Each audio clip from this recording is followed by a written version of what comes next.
Hi everyone, I'm Lisa Rajan and I write the Tara Binns books. I'm reading them on YouTube so that you can have story time at home, and today I'm going to read Daring Diver, one of my favourites.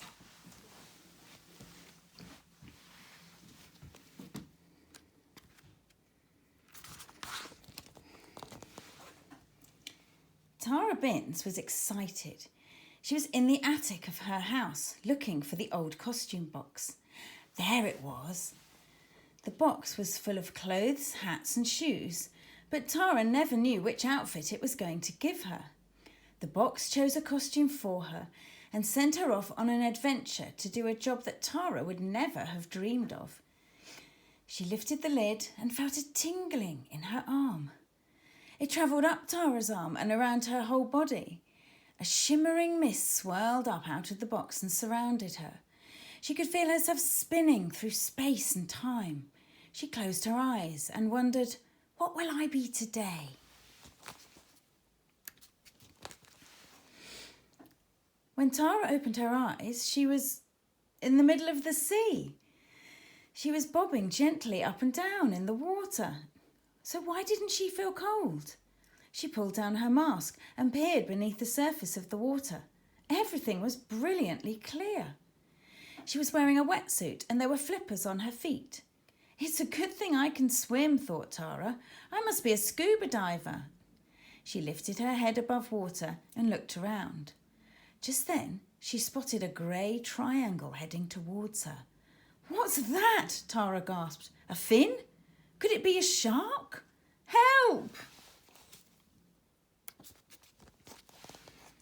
Tara peered underwater again. She froze. It was a shark. Its mouth was open as it swam towards her, and she could see rows of sharp, pointed teeth. Then she saw another and another. Soon they were everywhere. Panic rose in her like a wave. She knew she should try to stay still, but that was impossible. She needed to kick her legs or she would drown. She felt sick with fear. The sharks were closing in. Tara was so terrified she could hardly breathe. Suddenly, there was a loud splash behind her, and the sharks scattered. She lifted her head out of the water. A girl wearing a wetsuit and air tank had landed in the water next to her. Tara felt relief flooding through her that she wasn't alone with the sharks. I'm Aisha, said the girl, shaking the water out of her eyes, and this is Ortez. She pointed to a boy in the boat. He smiled as he lowered a tank down to Tara. Ortez put on his own tank and allowed himself to fall backwards over the side of the boat. Splash! We're marine biologists, learning about pollution in the ocean, Tara continued. But we're in danger, Tara cried as Ortez surfaced. There are sharks in the water. Don't worry, said Ortez, smiling. Those are nurse sharks. They won't bite. They often swim around us when we're working. Most sharks don't attack people. They'd rather eat fish. Tara relaxed a little, but only a little. What work do you do? She asked. We collect and study samples of plants and animals that live in the sea, answered Aisha, and the things that hurt them. There's a natural balance where animals and plants help to keep each other healthy. But pollution can destroy that natural balance, added Ortez. Plastic rubbish ends up in the oceans. Little fish eat the plastic and they die, or bigger fish eat the little fish. Then they die too. That's terrible, said Tara. She felt sorry for the fish, but she was still keeping an eye out for sharks. Ortez and Aisha explained more about their work. We collect as much plastic waste as we can, said Ortez, but it's never ending. If scientists like us can show people how plastic is destroying sea life, they might stop throwing their rubbish in the sea. Tara scanned the surface of the water. I can't see any plastic, she said. It floats, doesn't it? Some floats, replied Aisha, but if it fills up with water, it sinks and stays underwater forever. But that's not why we're here today. We're on a sea life saving mission. Hopefully we're in time to stop a different kind of pollution disaster. Tara gulped. What did Aisha mean? Ortez explained. A boat capsized here yesterday. It sank to the bottom. Luckily, that's only 9 metres down. It had containers of fuel on board. We need to find those containers before they leak into the water. Fuel is poisonous, and it can kill a lot of plants and animals. Anything could damage those containers, added Aisha. Strong currents bashing them around, nosy sharks, curious dolphins. We need to find them and bring them up right away. We've heard there's a storm coming. So grab your octopus and let's dive, said Ortez. My what? Exclaimed Tara. I don't have an octopus and I don't know how to dive.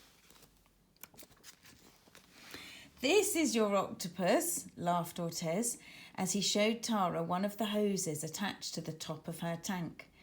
2 hoses were attached to mouthpieces and another was joined to a gauge showing how much air was left in the tank.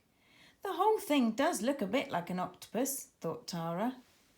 Aisha and Ortez showed Tara how to dive and the signals that divers use to communicate underwater.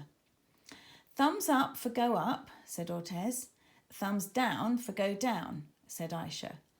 Make a circle with your thumb and first finger for OK. Tip a flat hand side to side for problem. A fist on the chest means running out of air. The important thing is that we always stick together, said Aisha. Then we can help each other if there's a problem.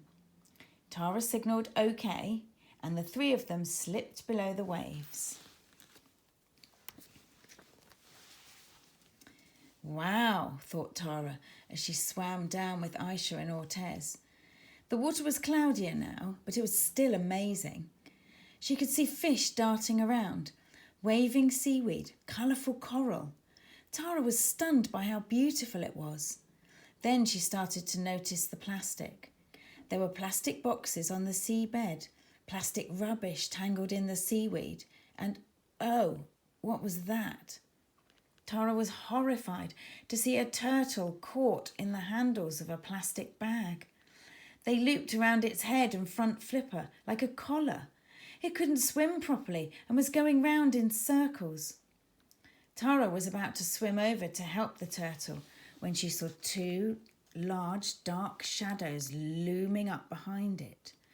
More sharks? Tara's breathing quickened. They had to get away. She saw Aisha pointing down to the sunken boat. She thinks we should hide, thought Tara. Good idea. She kicked hard and swam down to the boat's cabin as quickly as she could. She peered out of one of the cabin windows. She could see the dark shapes clearly now. Not sharks, dolphins. Phew! But what were they doing? The dolphins were swimming away with the turtle between them. One of them had grabbed the turtle's plastic bag in its mouth. Were the dolphins going to help it or eat it? Tara couldn't tell. The water was getting rougher. Strong currents were churning up sand from the bottom, and it was getting murkier by the minute. Tara noticed something moving. An upturned plastic food box was creeping along by the window. Tara picked it up. A real octopus crawled out from under it and scooted away. Plastic everywhere, thought Tara, glad to have freed at least one sea creature. Something grabbed Tara's arm, making her jump. It was Aisha. She was pointing towards the boat's hold. Aisha had found the fuel containers. There were 3 of them, almost full. They were scuffed from being banged and buffeted by the sea. Aisha signalled problem to Tara, followed by a thumbs up for go up. They signalled to Ortez and headed to the surface. Tara found it hard to swim upwards. The current pulled the long waving seaweed streamers across their path up to the boat. Ortez grabbed a plastic bag from one of the rubbery fronds on his way through. He tucked it into the net tied to his diving belt. When they surfaced, Aisha looked worried. "This is terrible," she said, taking out her mouthpiece. Those containers are badly damaged already. The lid is loose on one of them and I couldn't tighten it up. One more bash and it could leak. Then the sea here will be polluted and poisoned." Ortez looked horrified. "What can we do?" cried Tara. "We'll have to bring them up," said Ortez. "The most damaged one first." "But there isn't time for 3 trips," said Aisha. "The weather's getting worse." "Can we radio for help?" asked Tara. "There aren't any boats nearby, and the rest of our team are too far away," said Ortez seriously. "Could we tie the 3 containers together and bring them all up in one go?" suggested Tara. "Do you have any rope in your boat?" Ortez shook his head. Aisha shrugged helplessly. Tara thought hard. Time was ticking by. "What can we do?" "I've got an idea," shouted Tara. "We could use the seaweed streamers as rope.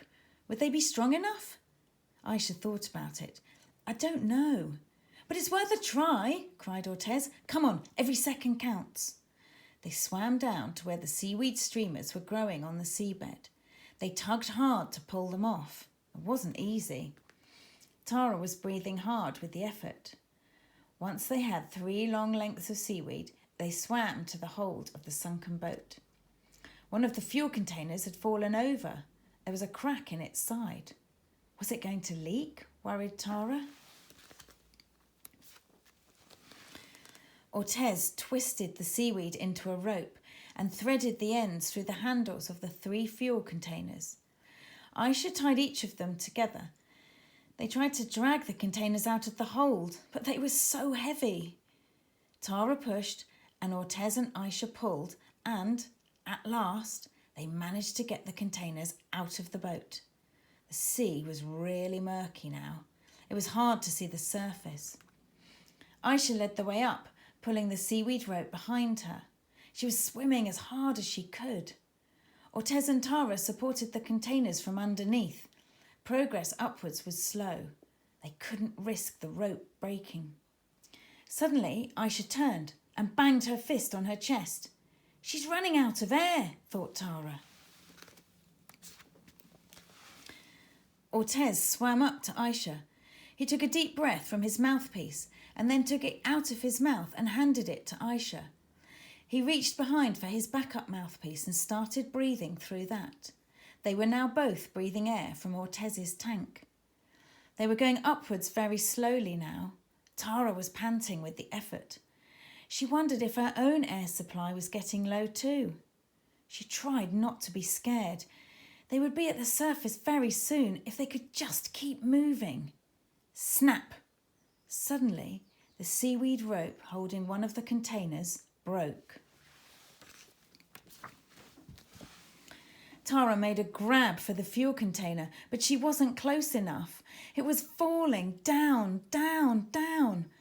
Aisha and Ortez were heading upwards and hadn't noticed. "We must stick together," thought Tara. But if Tara didn't swim after that container right now, it would hit the bottom. It was bound to split open where it fell. That would be a disaster. "It's up to me," thought Tara. She went after it, kicking her flippers as hard as she could. Down, down, down she swam. Tara powered down through the water. The current pushed against her, and it was hard work. Her vision went blurry. Was it the murky water? Then she felt lightheaded. She grabbed her air pressure gauge and saw, to her horror, that it was almost empty. Tara was angry with herself for leaving the other 2. The container was now out of reach, and she knew she was about to pass out. To make matters even worse, 2 big dark shapes were swimming towards her out of the murky depths. Were these really sharks this time? Dangerous ones? Tara felt doomed. Tara waited for the sharks and closed her eyes. Suddenly, she felt a nudge against her arm as a smooth, pointed nose bumped into her. She focused her eyes. A second large grey body brushed downwards past her. They weren't sharks. They were dolphins. A dorsal fin slid into Tara's hand. She grabbed it desperately. The dolphin started pulling her upwards. It was helping her. Together, they shot up through the water and reached the surface just as Tara felt her lungs were going to explode. She was alive. The second dolphin arrived at the surface. Tara stared. It had something in its mouth. The seaweed rope. It had dived down and caught the loose fuel container. Tara could hardly believe it. She grabbed the rope. Two heads bobbed up next to Tara. It was Aisha and Ortez. "We saw what happened. We were just about to go after you when that dolphin saved you," cheered Ortez. "It was amazing." "I've never seen anything like it," grinned Aisha, as they towed the 3 containers to the boat with the seaweed rope. "Maybe the dolphins knew we were trying to save the sea from pollution." Ortez climbed into the boat and lifted the containers safely out of the water. "We've saved the sea life," cheered Aisha. "And the sea life saved us. Well, me anyway," laughed Tara. She ducked her head back down under the water to thank the dolphins and couldn't believe what she saw. Could it really be true? The turtle! It was alive! And the plastic bag was gone. Maybe the dolphins had saved the turtle as well. Whatever had happened, the turtle was swimming away now. "There's still so much work to do, but today was a big success," smiled Ortez. Aisha raised her hand for a high five. Tara clapped her wet hand against it in delight. Tara felt a tingling in her hand. It spread up her arm and all around her body. Suddenly, the water started spinning like a whirlpool, whizzing Tara around and turning her upside down. She held her breath just in case. Then somehow she didn't feel wet anymore. Kaboom! Back in the attic, Tara returned the scuba diver's flippers and mask to the box. What an exciting adventure! Facing her fears and working as a team had made her feel fantastic. Swimming with dolphins was fun too, once she'd stopped worrying that they were sharks. She closed the lid of the box. "Maybe I'll be a marine biologist when I grow up," she thought. "The more we learn about the damage that pollution does to our oceans, the quicker we can stop it happening. We need people to save the seas, not spoil them. And we need to stop making so much plastic waste."